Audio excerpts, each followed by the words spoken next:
Today I'm going to be walking you through how to draw all of the uppercase letters. So you're going to need your pointed pen, you're going to need some of your walnut ink, and tracing paper. So let's jump in. All right, all of the uppercase letters are not based on the basic strokes. So there's going to be some strokes that you're not as familiar with as you're doing these.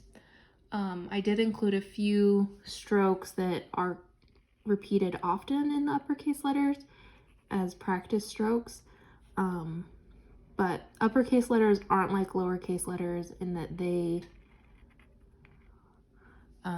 combine to make all the uppercase letters, you know. So we have our A and our B, we're going into our C, and it's just important to remember anytime you're moving your pen in a downward direction, that's where you want to start adding some pressure.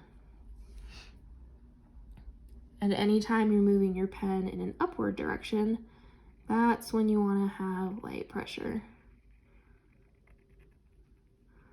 For the D, I kind of like to end it there,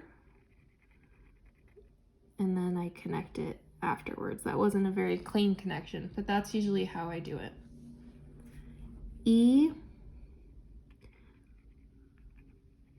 very similar to the C, little entry stroke, and then two kind of O forms. F,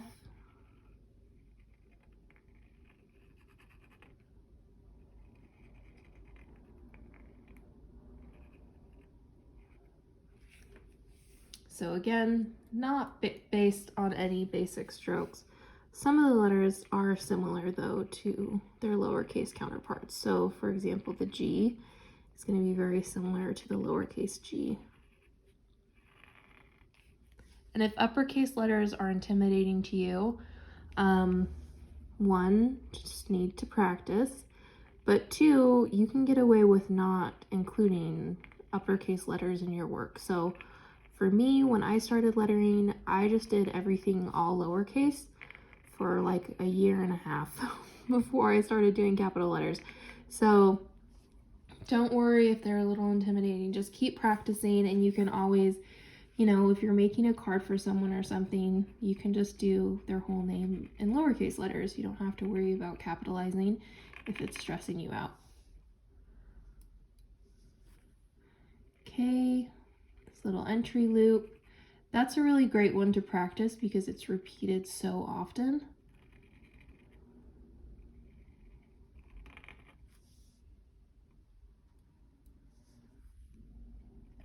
We've got L. L is one of my favorite letters. I really love it. It's a fun one. M is one that I'm starting to like more, and I want it to be a favorite because it can look so pretty sometimes. So I'm still working on that one. Got our N. And just remember, as you're practicing, you just want to continually be re-dipping your ink so that you're not going to run out mid-letter.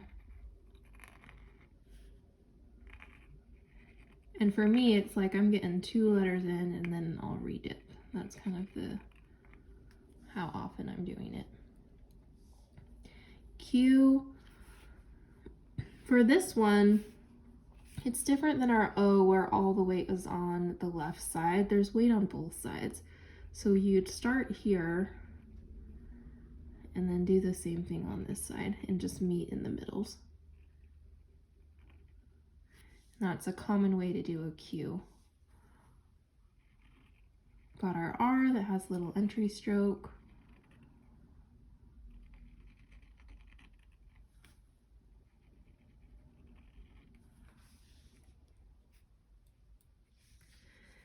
S.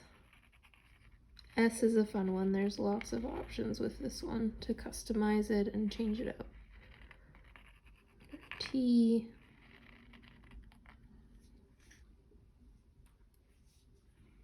U has that little entry stroke. So many of these letters have that little entry stroke, so that's a great one to practice. As well as this down kind of stroke here. I believe it's a swell, if I'm remembering right.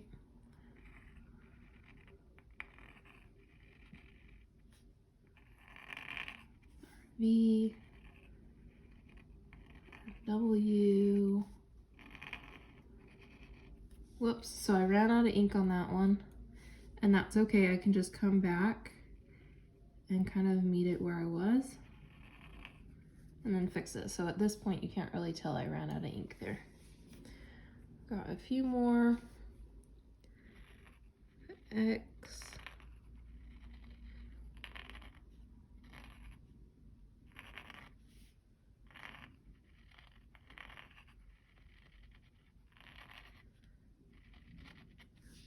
Ran out again. I think I was using a little too much pressure there.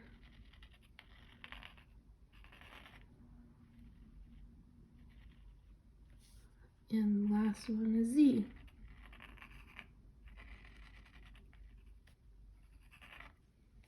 So those are all the lowercase letters and how to draw them. Let me know if you have a favorite letter. Let me know if you have questions about any of these and would like to see them again.